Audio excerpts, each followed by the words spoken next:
and welcome to Gold FM's special Speak Your Mind, highlighting the issue of gender-based violence. We've entered into the period of 16 days of activism with violence against women. And with me, well, to share a little bit of light onto the inception of this days of activism is the coordinator of the Fiji Women's Crisis Center and also one of the founding members of the of the group that started this observation and very important action on ensuring that the lives of women and girls and children are protected. Bulavinaka Sharima, and welcome to the show. Bulavinaka, and yes, good evening, everyone. Now, let's start off with the history of 16 days of activism. In the last few days, there have been some mention of it being a UN holiday, which you have correctly, you've mentioned a little bit more about this. I'll let you do the explanation of how exactly this came to be. 16 days of activism. Yes, actually, very rightly, I was part of the group of women who met at the Global Women's Leadership Institute at Rutgers University in America in 1991. Mm-hmm. And to discuss violence against women, and at that time the awareness, to raise awareness that actually it was a gross violation of women's human rights, the violence, all types of violence, domestic violence, rape, dowry, deaths, female genital mutilation, all those things, and how they were actually gross violations, and how states, it was so difficult for women to come out, all the challenges that go with it, but also the instances and so on. So, so women from around the world met, and I represented the Pacific, and we talked about these things, and that's where the cry came, women's rights are human rights, and it really gained momentum from then onwards. And we also decided, because the 1993 World Human Rights Conference was to be held in Vienna, and in preparation for that, to get the UN to endorse the fact that violence against women was a human rights violation. So all the activism was planned around that at that time, and then we decided, because the Latin American women were there, and they were already marking the day, 25th of November, as the International Day of Protest Against Violence Against Women. That's how it started off. And I had just joined the Crisis Center in 1986, and I read about it. We used to read a lot of literature, not on the internet, actually news, not at all, but newsletters used to be sent to us, and going to international conferences, one or two by the time I had attended, and so on. So I found out that that was a day. So the first march we held was in 1987 in Fiji, a higgledy group of women and children with their placards from FWRM and FWCC, and so we marched together on that. That was the first time, and I think in the Pacific the first time, and a very few people in the world were at that time marking that. So that's where the starting was. So when I was invited to this thing in 1991, I of course very readily went there, and then we decided that that was the day it was going to start, because of in Latin America, in one of the countries in Latin America, the Mirabel sisters were tortured and murdered by security forces, and they were marking that as a symbol, because that so many other women also go through that. So that's how it started, and from that time to the 10th of December, which is International Human Rights Day. And in between are all these other days. We have World AIDS Day on 1st of December, and now recently, 29th of November, is the Women Human Rights Defenders Day. We've got the Disabilities Day in there, and then we've got the Montreal Massacre, and that's on the 6th of December, where this guy shot dead 14 female engineering students, calling them feminists, and he didn't get a place, and so just shot them dead and shot himself dead. So the man picked up the issue in Canada, in Montreal, with the White Ribbon Campaign. Yeah, so 6th of December is the White Ribbon Campaign, and I'll talk more about that later on. So all these days, is of extreme activism, protesting, advocacy, so people marches, using the media to raise the issue, and doing all kinds of plays, alternate media and all those things. So all those activities are sort of condensed or pushed into those 16 days. But of course, the campaign continues. So that's how it came about. We came out with a petition demanding from the UN that violence against women be recognized as a human rights violation. And that petition we took away with us, and I spread it around the Pacific, and with some other of my colleagues, we got people to sign on to it. So many thousands of signatures from the Pacific and different areas, regions of the world, and that all went to the UN. And then the group of women in their countries, we prepared women to testify before a UN court, sort of panel of judges, about the different kinds of ways in which they were violated and how the state failed to protect them or to offer them any justice and things like that. So women testified. So you have to, and it was a long process. We were sending someone from Papua New Guinea, but at the last minute she couldn't make it, but from other parts of the world. So they testified. And eventually, with all those petitions and the testimonies of all these women, the judges actually came out with a declaration on the elimination of all forms of violence against women. And it holds member countries accountable to that declaration with CEDAW and everything else, because CEDAW doesn't, it covers general human rights of women, and it's a very good document, but it doesn't specifically talk about violence against women. So this declaration complements that. That's quite a great achievement in terms of having you involved in also the process of this. But even with all these milestones that have been achieved internationally and having it, not to take anything away from having the UN recognize this into international declarations, but we still have difficulties on the ground. And that we shall talk about very shortly after this short break.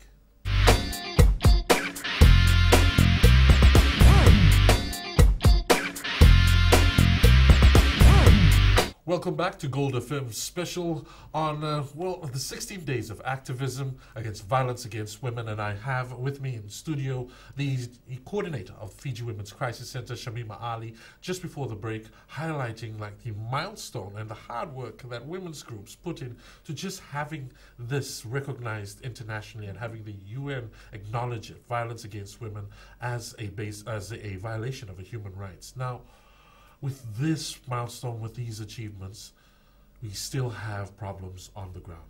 Highlighted in the media, the Fiji Human Rights Commission on anti-discrimination have also put an initial report in, and also highlighted by the media, of police brutality and also young women who are held in captivity, torture, violence against women's cases that still come to your center, reports of this. What these gaps also have been identified recently in a Ministry of Women and Children and Poverty Alleviation panel discussion just last night. Now, gaps have been identified. Now, how does the Fiji Women's Crisis Center view looking into these issues that have been raised?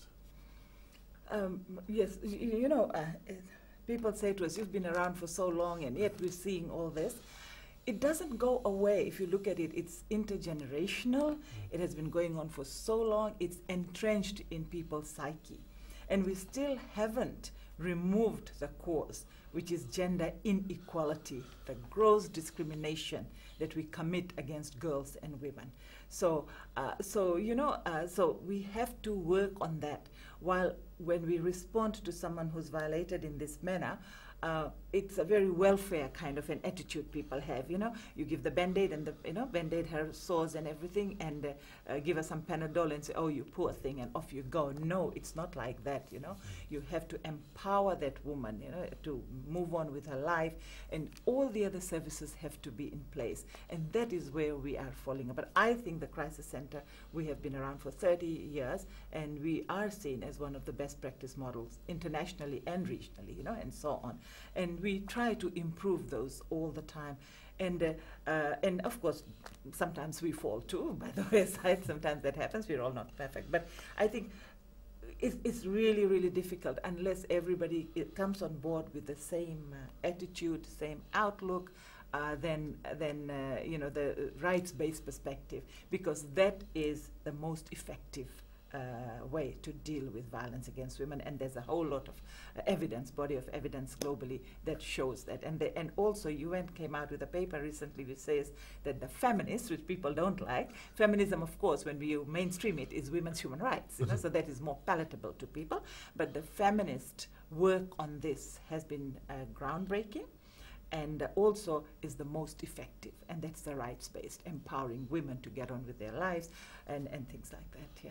How do you feel about in terms of empowering women, the steps in which, well, the government has taken in the recent years, and the change in legislature, and also how the access to these services have been made? I mean, have they definitely, there's been change, but how do you feel about these, I mean, in terms of comparison and also looking at what we can do in the future? Yes, there has been a lot of improvement. I think for the first time, a national leader, you know, has spoken out and on several occasions, you know, and made very strong statements against violence against women, against improving the situation of for the improvement of situation of women and things like that. We've got the Attorney General and speaking the same way. The Minister for Women is saying that all. So, and it's really good to see that being repeated, because, you know, then the message gets through, or the leaders are talking, you know, and things like that. So that's good. But, you know, and there's a lot of work that the ministry is doing at this point in time. We see the DPP's office, you know, for the first time, there's a monthly report on how many cases go to court, you know, so they're doing that. So these are all very positive things. We've got all these legal aid commissions all over where women who cannot afford, women and men, but mostly it's women who can't afford legal to pay the legal fees and so on. So, you know, so all these things are good and well, and it's really good to see that initiative.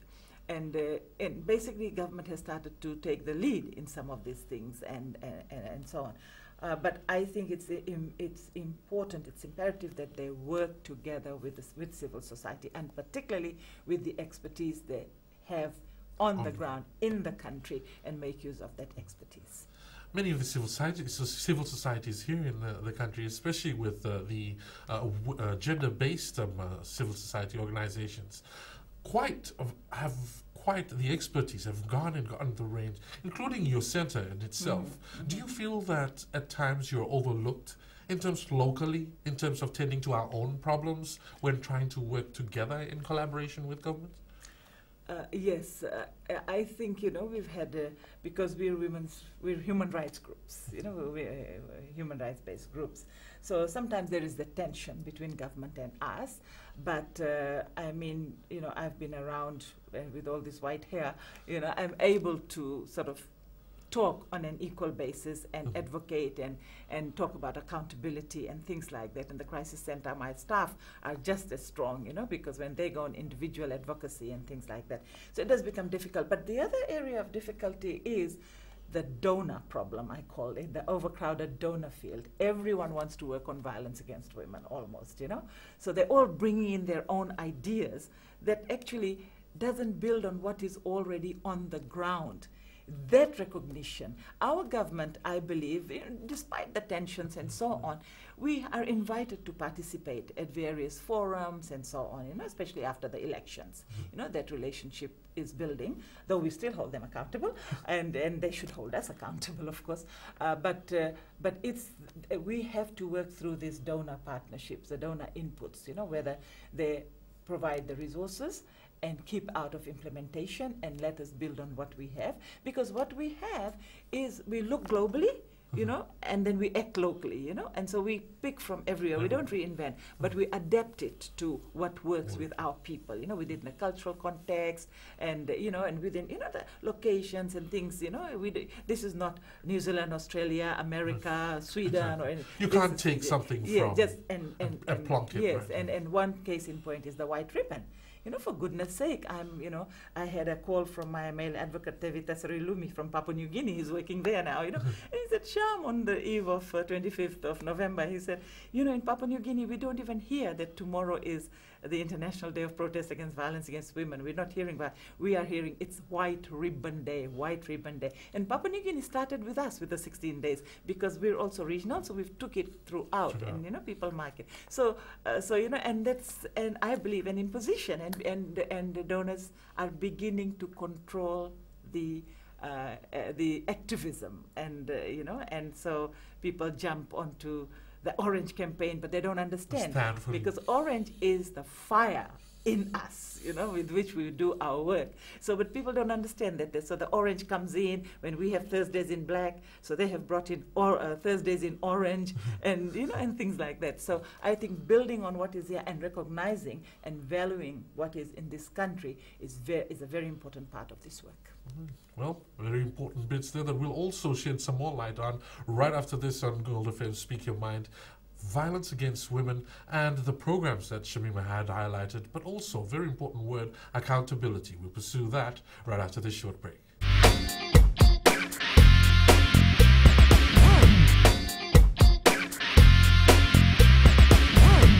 Bulabanaka, and welcome again to Gold FM Speak Your Mind. We continue our discussions on an issue pertinent to Fiji and the development of Fiji, violence against women. And you talked a little about being accountable in all forms, in all states, in terms of not only the programming, but also in reporting.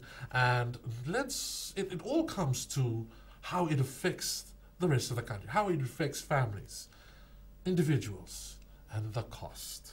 A very important thing when we look at the value of our lives and how does this affect. Now, a lot of the discussions also in the last few days has been around the cost of violence against women.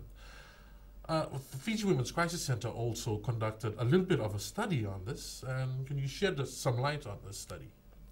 Yes, we did way back in 2002. That's why the panel yesterday on the costing was like bringing back memories for me that we'd done it in 2002. And we had worked with the Ministry for Women then, with the Reserve Bank, and Mr. Narumbe was the then governor. And so, and we used the formula that is being used by a Canadian academic and it's used globally.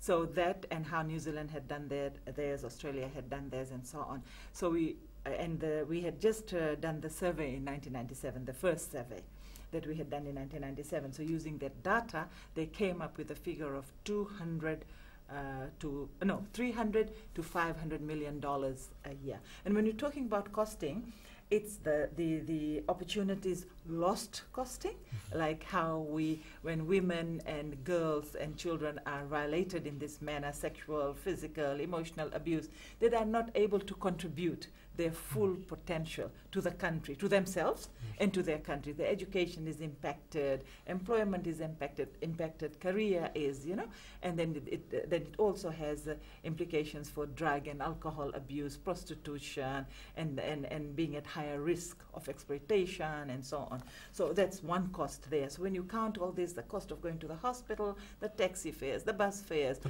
days off work, all the days of work, absenteeism from work, the productivity of that company and your own productivity, and so on, and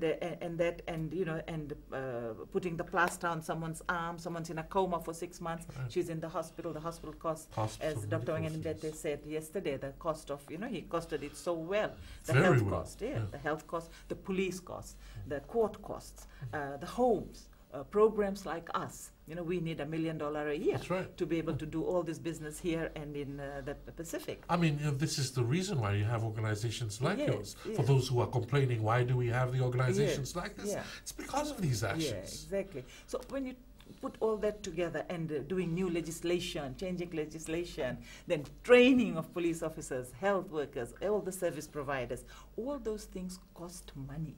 And it's a lot. And the recent one that was done by USP Academic, and it says that was 2013, 10 years down the line, and it said he says, the professor of economics says, it's $700 million a year. So from 2002, when Yes. it was just, well, I shouldn't say just, 202, 300 million, 300 to 500. 300 to 500. No, Now it's 700. Yeah, and more, you know, And kind more. of thing, yeah. And so, you know, things, you know, exacerbate, you know, when you have, you know, the political situations and people are feeling the instabilities and things like that. And often when people are frustrated, they take it out on the vulnerable, and they are often women and children. So we have seen that kind of thing happening through various schools and things. 87 we had, 2000 we had, where there is, you know, in the intensity, and there's an increase in violence and things like that. So you take all those things into account, you know, and also when there is more poverty and things like that, the situation worsens. And throughout the world, whenever you have conflict situations, and you know, and the refugee you know, issue, That's and right. so on, Yeah. that increases, you know, the violence and so on. Instability. Yeah. And whilst we continue with this, you mentioned education. How do you think the debate on education, of how to educate our young Fijians on issues like violence against women, how young do you think we should start introducing this into our education system? Well, I think from the day they are born, you know, we should. It's all about. It's a long process. We have to take out of our heads the boy preference first of all. You know, it starts there. While the babies are still in their mother's wombs, we always say, we hope it's a boy, we hope especially it's a first. We have to take out those thoughts from our minds. Say, we have a child here, you know, and celebrate both the girl and the boy child. Now you have to start like that, and then start treating them equally from the time they are born. Teach our girls the world is out there too, for you and your brother. Both of you, go and get it, you know, and we'll support you through getting that world, a good world for yourself, you know, a safe world for yourself. That's where it starts, how mom and dad behave towards each other. You know, the parents behave towards each other, how the men in the family behave towards the women of that family. This is all learned behavior. This is all education, you know. And then we go out in the community. Do we have the women cooking and fanning the men while they eat the best food? We have to get rid of things like that and stop blaming culture for that. And that was also very interesting about how there was a question that was also posed to the panel. You hear it quite often. How to counter that in terms of tradition and culture? Yes, exactly. And my answer was, why do we talk about tradition and culture only when it comes to women and their rights? That's only when we start talking about it. Yet we drink alcohol, we wear clothes, we live in houses. We know it's wrong to drink. It's bad for you. Yes, yeah. Yet But we don't say, do. well, it's not our culture to drink. But when it comes to women, we use all those things. So that's where it all starts. You know, that's where it all starts. Our faith-based organizations, the religious institutions. You know, you have to question the hierarchy of it. Where are the women in the hierarchy? You know, and things like that. So all those things, that's education, you know. And then in schools, at kindy, you know, as soon as they go preschool, that's where you can start, you know, teaching. The teachers have to be trained to do that, you know, to how to do it, because they also grow up from the same, they're coming from the same. We bring our baggage with us, and we exercise that baggage, you know, wherever we go to work. So all those things have to happen. How we treat girls and boys in school. And then, you know, education on human rights, on gender equality, you know, that needs to go through the curriculum, those kind of things. And so that's how it's, you know, I know there are some programs in schools at the moment, but I really want to check out those programs and whether it is we are addressing gender in those programs. Or is it, if we have a stop bullying program, is it just stop bullying, or are we looking at gender also together with that? Are we looking at power and control? Are we looking at gender power relations? You know, those things have to be, and it can be done. It can be done. You know, when I was at the Human Rights Commission, I remember we had developed for the curriculum, for the school's curriculum, a human rights curriculum. Yeah, yes. In there, but I don't know where it's sitting somewhere, so you can perhaps, we'll perhaps have to start looking have a look at that, and it's already done, and it should be there. Well, unfortunately, time has caught up with us, Shamima, and as usual, we always find it really, really short here on the show. But is there anything else you'd like to just drive just before we wrap up this segment? Yes, definitely. And men have a big role to play. And I want to say to you, as male advocates, don't start your own programs and just because you'll be only talking to yourself. You are accountable to the women. And whatever program you do should be based on how women experience discrimination, inequality, violence, and so on. So come on board. And if you want to, let us know and we can provide training for you. But for everybody, the 16 days coming up, do whatever you can. You want material, write to us, Crisis Center. We'll have it delivered to you. Thank you very much, Shamim, for joining us this afternoon. Thank you. And for that, we'll take another short break here on Gold FM Speak Your Mind, and we'll be right back with the representatives of the Fiji Women's Rights Movement.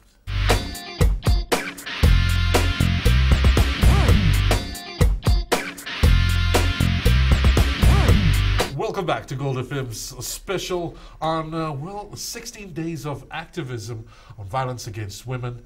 And with me in studio, I'm joined by the UN Women Communications Specialist, Ellie Van Baron. Welcome to the show. Thank you. And also from the Fiji Women's Rights Movement, a face that is quite unfamiliar to this show, but not to FBC TV. Genevieve Sukdale, welcome back. Thanks, Fideli. It's good to be on. And on a different capacity. It's excellent, as long as we don't touch on the weather. Right, well, perhaps we should, because some of these activities depend on it. Now, let's have a look at the events that UN Women are also partnering up with various other civil society organizations, I'm sure, but a very interesting one, too, in bringing out art and expression and how to counter the violence against women, the film festival. Yeah, absolutely. It's called the Nothing Less Than Equal Film Festival, and it's one of the first of its kind in Fiji. So it involves a huge partnership between civil society organisations like FWRM, UN agencies, private sector. We're working with Damoda and Digicel.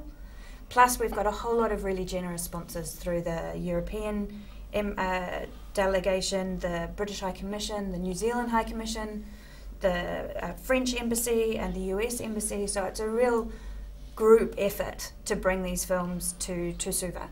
So there's 9 short and feature films. Some of them have won awards. They all focus on different forms of violence that women and girls face around the world, and also different types of relationships and different types of gender identity. So it's really a great opportunity to raise awareness, but also to encourage and healthy and strong relationships between men and women and women, everybody, and family relationships. So it's really exciting to be part of it. Let's talk about those films. I mean, yes, a great collaborative effort it is, and this is the first of its kind, like you said, for Fiji, and I believe for the region, film festival specifically around the issue of violence against women. And with these films, are they local or are they all international? It's a mixture between regional and international. So we've got the main feature films come from all over the world. But the first one for our opening night is called I Am a Girl, which is a documentary, and it follows 6 different girls aged between 17 and 19, one of whom's from Papua New Guinea. So it follows her story and the different forms of gender inequality, discrimination or violence that she's experienced. The final night is Kumuhina, which is a joint Hawaii and Tonga production, and that focuses on 2 different journeys. So a woman who's a transgender woman who's a leader and community leader, a teacher, and then also a young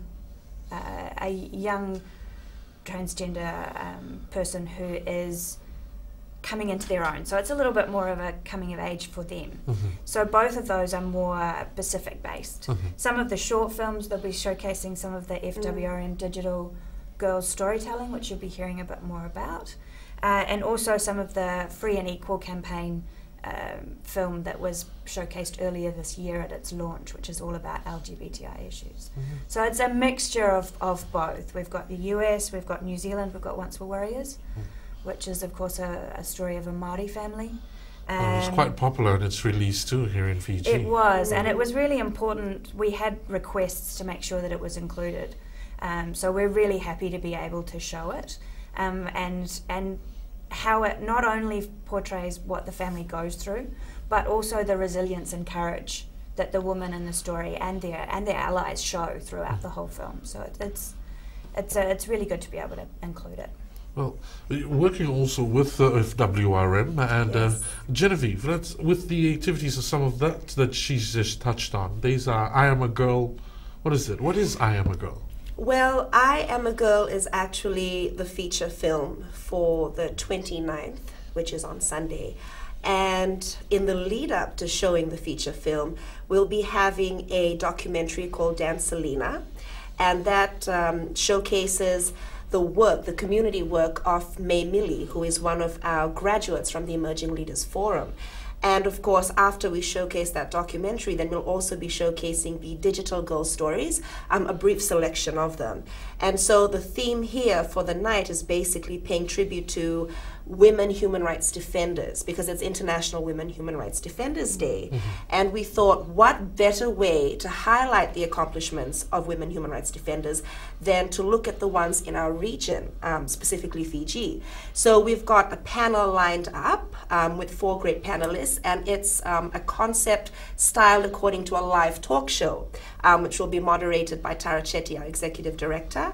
And from that talk show, which will also get feedback from the audience, particularly young women, on their thoughts on feminism and women's human rights, we will be going into the documentary, the girl stories, and then of course I Am a Girl. And I think Ellie explained what I Am a Girl is all about very well, and we're sort of showcasing the strength of women in solidarity, particularly in regards to women human rights. And we feel that it would be a good family event, but also an event where you would come and you would be educated and informed on how the community can sort of work together in eliminating violence against women and in recognizing the roles that women play in defending human rights. Well, we'll be right back after this short break, because this sounds really, really interesting for us to have stress and look at a little further, the film festival, but this approach of using film and keeping this as a record also of what we continue to see as a problem, but also hope that will become a past problem in the future. Right here on Gold FM, Speak Your Mind, our special highlight on violence against women. We'll be back right after this short break.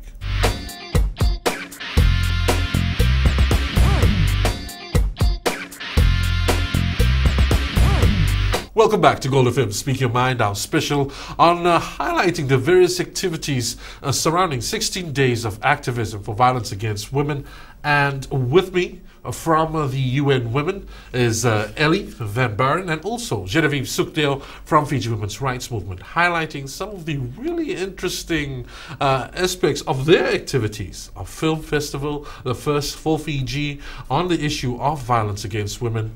Now, Ellie, what is the hope of the organizers and trying to get some of what the film portrays? Violence against women, we know it's going to be educational, but what is in it that is going to be educational for our viewers? I think using film as a way of getting across some of these messages it can be really powerful, because it's not only a visual representation, but it's also bringing it back down to a human level. So, for instance, Lakshmi, which is on the 2nd of December, that is, the 7th of December, that is a story of a 13-year-old Indian girl who stood up in court to testify against the people who'd kidnapped and raped and beaten her. So while it has some very sensitive material in it about what happened to her, it's also about her strength in standing up and speaking out and making sure that the people responsible for what happened to her are punished under the law. And so I think using the different films to illustrate that, you get different stories. So you get it sounds a bit weird, but some of them are quite funny. There are funny moments in it. There are very human moments in it. And I think that's the difference between some of the more serious panel discussions and things like that are also going on and are really important. But being able to use art makes it more of a human story, and I think it brings it back to people's experience and what they can relate to. So it is important to say that some of these films do cover some quite sensitive topics and have a little bit of graphic content. So it would be mostly for adults rather than children. But admission is free? Yes, admission is free, and you can pick up free tickets from Demolda.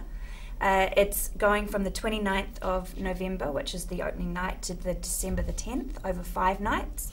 And you can find all the information. There's a website, 16dayspacific.wordpress.com, and that has all the information about all of the different films. Okay, well, that's very interesting. So if you want more information on that, you can go on to the link that Ellie's just mentioned. But it's also interesting that you mentioned the film Lakshmi and what is behind it, because of reports that we've also received over the years and also filed at the Fiji Women's Crisis Center, highlighting these issues that have also been made and highlighted in the media also. Now, it comes to the question, I had mentioned this to Shamima earlier on, about education, which I'll jump to you, Jen, and the view of educating our young girls and empowering them. And that's part of the programs that Fiji Women's Rights Movement. Yes, it is. Well, Fiji Women's Rights Movement is very much a law reform and advocacy feminist organization. And we seek to change the mindsets of the community towards women and girls, particularly in eliminating violence. And so with this project that we have called the Girls Digital Storytelling Project, we're launching it on Friday. And this has been the culmination of many months of hard work, and the girls compiling their own stories and weaving the themes of bullying and friendship and the girl child into their stories. So as you look at the stories, you get a glimpse into their lives. And I mean, storytelling is a very big part of Pacific Island culture. We do it all the time. And it plays a very significant part in shaping attitudes and shaping mindsets. And so we thought, what better way to talk about, violence against women as well as other themes, and to commemorate Women, Human Rights Defenders Day by, showcasing the stories on the 29th and also launching on the 27th and showing people that girls have a voice and that these voices need to be heard. And often we suppress their voices because it's taboo to talk about, what you want as a woman or a girl. And we don't think that it's relevant, but it is very much relevant. And we have 17 diverse stories to show that. And we're just urging the public to come and be a part of this event because it's free. It's at the Motor City, and you'll be surprised at what these girls have woven together. Well, I forgot to ask is what times are these generally? Well, for the Girls Digital Stories, it's at 6 p.m. on Friday, and then it goes till 8, and then you have the Women Human Rights Defenders Tribute on the opening night of the film festival, which starts at 6 and ends at around 9. Right, so definitely something that those also perhaps just even, especially us in the media and also for those concerned about issues, we get called quite often. What are these civil society groups doing? What is the UN organizations doing? And yet you have these events and these activities. What, in the past, generally, I'm just going to ask, has been the response to this? Has it been pretty good from the public, or do you have issues sometimes with the turnout, or it being sort of centered only to a certain audience? I think that civil society has been continuously working towards creating awareness on the issues of women's human rights and on the issues of violence against women, but it hasn't generated enough visibility as I see it's generating now. From my point of view, I feel that we've sort of reached a moment in time, especially during 16 days, where people are starting to recognize that this is an issue, and it's not just a personal issue or a family issue, it's a national, global issue. And we've got, a lot of people calling up and they're requesting for tickets, and they're interested and they want to come to the digital stories, they want to attend the film festival. And I think in the past few years, we've seen civil society, coming out of the silos that we once were in, and working closely with members of the public, working with stakeholders, with the Ministry of Women, and of course with UN agencies. And I think that is playing a huge part in increasing visibility for our events. This is the first time I've seen 16 Days take off in such an epic manner. We've never had, such a showcase of stories, of movies, of advocacy during 16 Days like we have now. And, I think the public is responding because they see that, it is being visibilized in the public. People are recognizing the need for it. Well, ladies, unfortunately, time has caught up with us. It seems to be just getting shorter and shorter. Each time it gets more interesting. Now, of course, if you're still interested, do what the ladies are saying and do what I'm telling you. 16 days of activism, and the website link again? 16dayspacific.wordpress.com. For more information on those films. And of course, thank you, Genevieve, for joining us. It's always a pleasure. Thank you for joining us. And we look forward to seeing you ladies again, perhaps in a future show. Great. And hopefully talking a lot more about programs that to combat violence against women. With that, ladies and gentlemen, thank you again for joining me this week, and look forward to Gold FM Speak Your Mind. Once again, you can send your comments on goldfm@mbc.com.fj, and of course call us up on 3220906 and 3220907 with your comments. With that, I'll talk to you again next week. Good night.